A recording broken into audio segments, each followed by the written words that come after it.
Money doesn't just buy silence. It buys time. It buys doubt. It buys 12 strangers in a jury box who will look at a bathtub full of blood and a bone saw and somehow still find room for reasonable doubt. For nearly 40 years, a man tested how far that theory could stretch. He was born into one of the wealthiest real estate dynasties in New York City. A name stamped on skylines, on office towers, on the kind of family fortune that didn't just hire lawyers, it retained them for life. And across 4 decades, 3 people who had crossed his path either vanished or ended up dead. His wife, his best friend, and last but not least, his neighbor. He's never supposed to get caught though. And for a staggering amount of time, he didn't. He didn't get caught when his first wife disappeared without a trace in 1982, and then the case went cold for over 30 years. He didn't get caught when his closest confidant, the one person who might have known the truth, was shot execution style in her own home, hours before she was set to speak with the investigators. He also didn't get caught when he admitted, by the way, in open court, to sawing a man's body open into pieces and scattering the remains in a bay. He got away with that one, acquitted, walked away from a Texas courtroom as a free man. What finally brought him down was not a detective. Hell, it wasn't even forensic evidence or a deathbed confession. It was his own vanity, a HBO documentary crew he invited into his life. A live microphone he forgot was still chipped to his shirt, and a bathroom mirror. This is the story of Robert Durst, and in this episode, we're going to get through the crimes, the timeline, and the closest he ever came to walking away clean forever. What happened in the court, the transactions, the verdicts, the paper trail, all left behind, that's in the next episode. Salutations, everyone. I am the author and the founder of The Black Archive, a true crime podcast built on the idea that the most dangerous silence isn't the one that happens in dark alleys, it's the one that happens in boardrooms, courtrooms, and probate offices. We don't chase the sensational for the sake of it. We set the paper trail, the fillings, the transcripts, and the deposit. And here we ask the question that mainstream coverage usually skips. What did money actually buy here? Because in a sense, this isn't really a story about a killer evading detectives. Any true crime podcast out there can tell you that story. This is a story of what happens when a justice system built to treat people equally runs into a defendant who can afford to make that promise a joke. Robert Durst wasn't smarter than the system, he was richer than it. And for the better part of 4 decades, that was more than enough. Today we're not going to be talking about one singular crime, we're talking about a pattern. 3 separate cases spanning across 3 decades, 2 states, connected by one constant. Every time a person got close to the suspected and got in the way of what he wanted, they stopped being a problem to him permanently. This is part 1 of the Durst case. Let's get into it. Robert Durst was born in 1943 into the Durst organization, a real estate empire that had owned and developed some of the most valuable commercial properties in Manhattan for generations. As the eldest son, he was positioned to inherit control over the family business, a fortune at various points that was considered to be estimated in the billions. But the inheritance came with a fracture. Family members and biographs have pointed to a childhood trauma as a possible turning point. When Robert was 7 years old, he says he saw his mother fall or jump to her own death from the roof of the family's own home. Whatever the truth of that moment was, those close to him describe a man who grew up emotionally erratic, controlling, and increasingly detached from consequences. A man who decades later would be pushed out of the family by his own brother and would spend years contesting the decision in court. Keep that detail in the back of your pocket. Trust me, it's gonna matter later. Because almost every person in this story who ends up dead or missing is someone who, in one way or another, stood between Robert Durst and control over his money, his freedom, and his secret. Kathleen Kathie McCormick met Robert Durst in the early 1970s. She was a working class woman from Long Island. Training to become a doctor, he was the heir of a real estate empire. Friends and family later described the marriage as one that soured badly. Kathie confided to friends, a doctor, and even a domestic violence counselor that Robert had become physically abusive, and that she had been planning to leave him and even consulted a divorce attorney. On the night of January 31st, 1982, Kathie was reportedly seen at a couple's country home in South Salem, New York. Before, Robert says he drove her to a train station so she could return to their Manhattan apartment. He claimed that he had spoken to her by phone later that night. Then she was never seen again. Robert didn't report her missing for days, and when he did, his explanation to the police was thin. It stayed thin for over 30 years. There was no body, no confession, no case strong enough to charge him.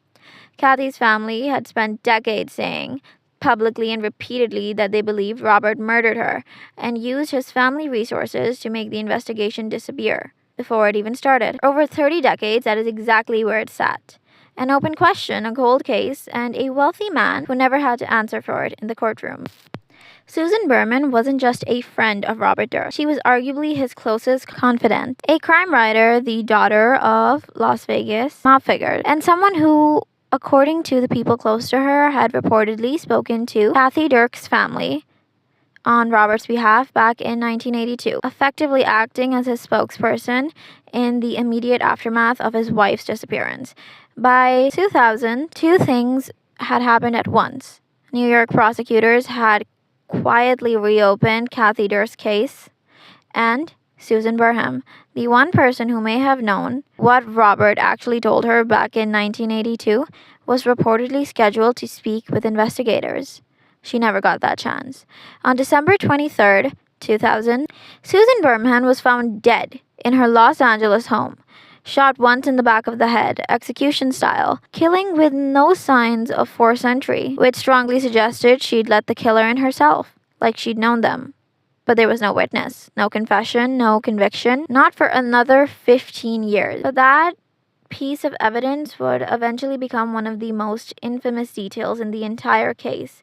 A letter addressed to Susan's Beverly Hills house, with her address misspelled in a very specific way. Investigators at the time didn't correct it. Years later, they would. After Susan Berman's death, Robert Durst did something almost impossible to explain if you're gonna presume innocence.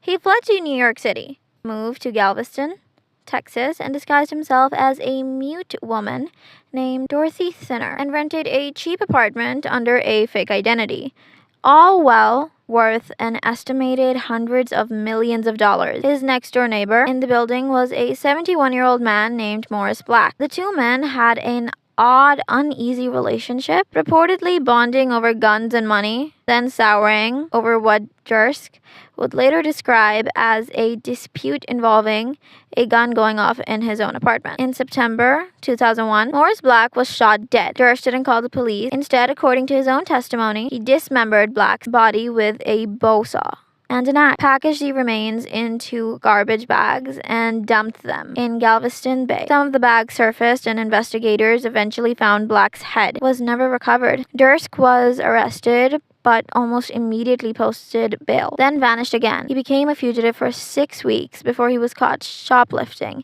a chicken sandwich and bandage from Pennsylvania supermarket while carrying more than $37,000 in cash and 2 guns. Here's where the story turns from a tragedy into something closer to a masterclass in what wealth can buy in the American courtroom. Robert Durst didn't deny killing Morris Black. He couldn't. His own account and physical evidence put him at the scene with the body in pieces. Instead, his defense team, a group of high-priced attorneys assembled specifically to win an unwinnable case, built a story around self-defense and panic, that Black had grabbed Durst's gun during a struggle and that it had accidentally went off, and that Durst, in a state of terror, dismembered the body, not out of guilt, but out of sheer panic at the thought that no one would believe a man with his history. It worked, surprisingly. In 2003, a Texan jury acquitted Robert Durst of murder.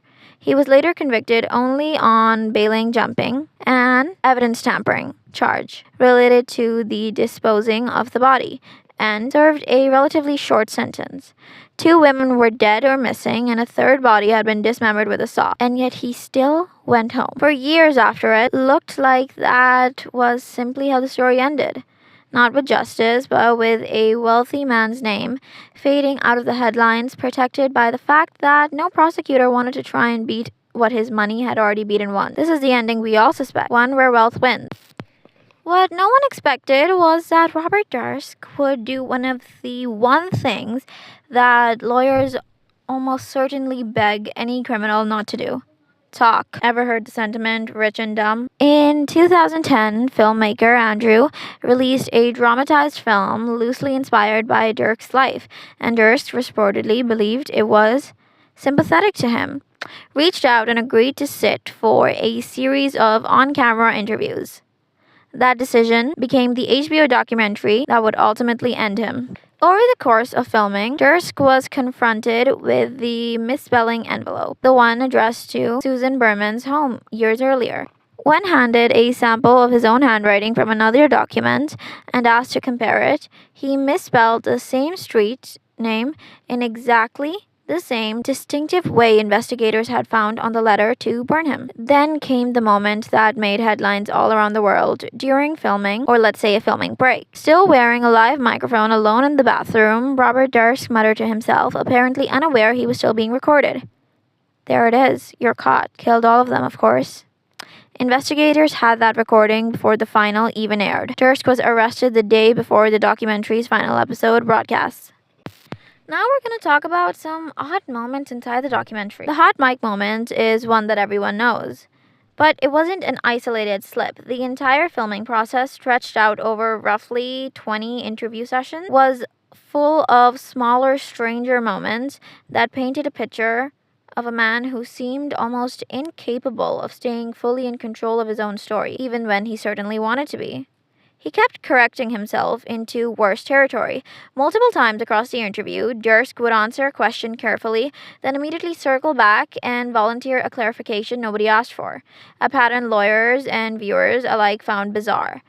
Since each correction tended to tighten the timeline around him rather than loosen it, it read less like someone protecting a lie and more like someone who couldn't resist narrating his own thought even against his own interest. Next, he physically struggled with basic bodily control on camera. Viewers and critiques noted that Durst had an unusual habit of smacking his lips repeatedly, blinking as well, and swallowing hard before answering difficult questions. Small, involuntary tics that became their own subject of fascination, with amateur body language analysis picking apart nearly every pause for signs of deception. Third, he seemed to genuinely believe deep in his soul that he could outcharm the filmmakers.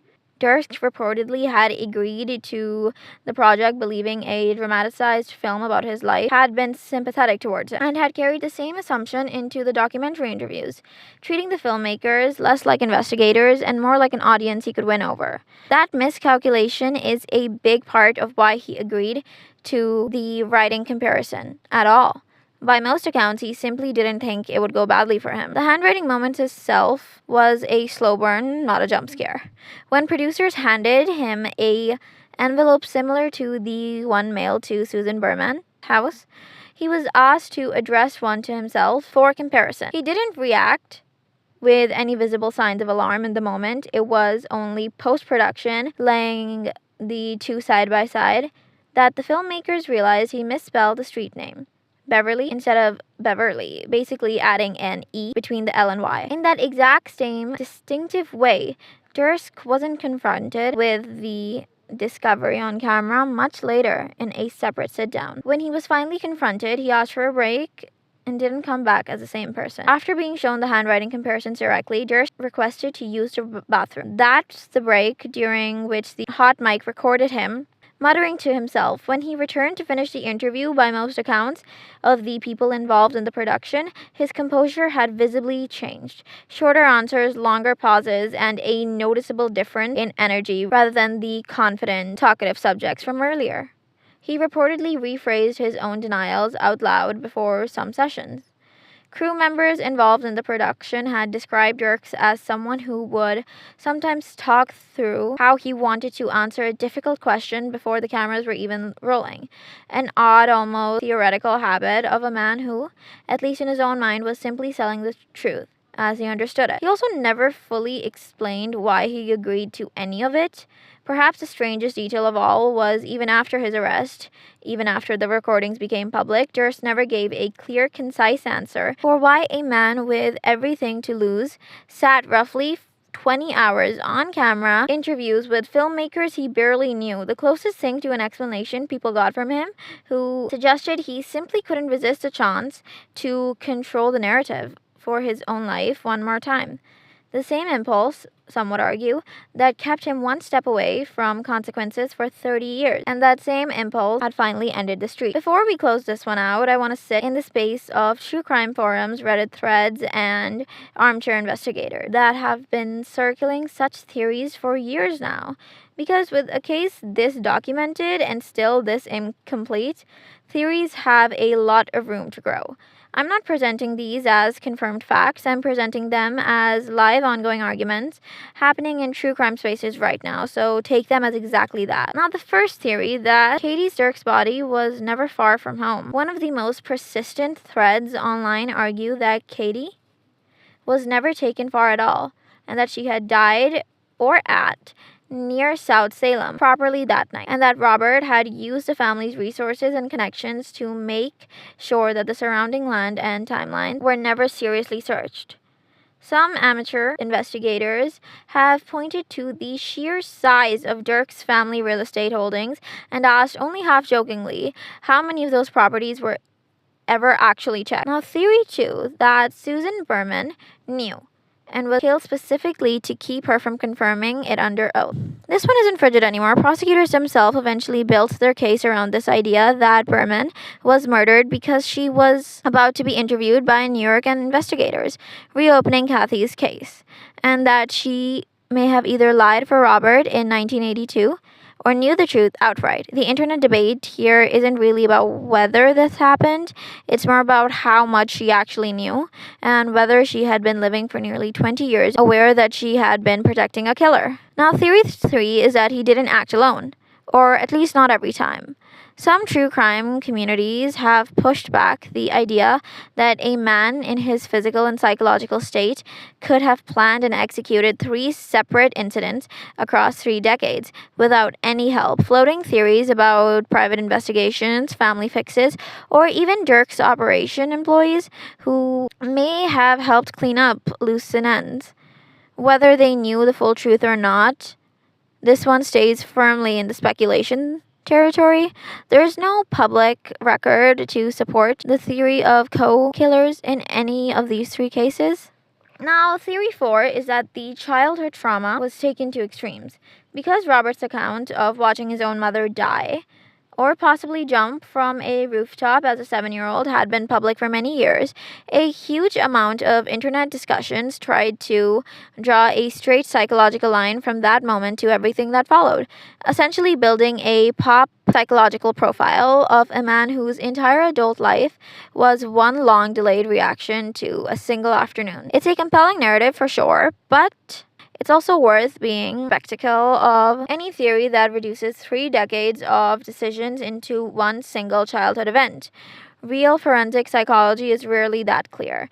It can end up excusing what should never be excused. Now, for theory 5, the misspelled word wasn't a mistake. Now, the infamous handwriting comparison, where Dirks misspelled the same word on the same distinction way that Berman's letter was spelled. That has spawned its own sub-debate. Some armchair analysts argue it's damning deliberate pattern evidence. Others argue it's exactly the kind of coincidence that defense juries could have picked apart in a different courtroom or on a different day with a different jury, and that Dirks essentially had convicted himself on camera, on his own terms, in a way that the legal system couldn't have forced. Theory 6, which is the one I find most interesting, the hot mic wasn't an accident. This is probably the most controversial theory in the entire case, and it comes up constantly in the comment section. That a man that controlling, that obsessive about the narrative, wouldn't simply forget he was wearing a live microphone in the bathroom. Some people online genuinely believe it was a form of confession by design.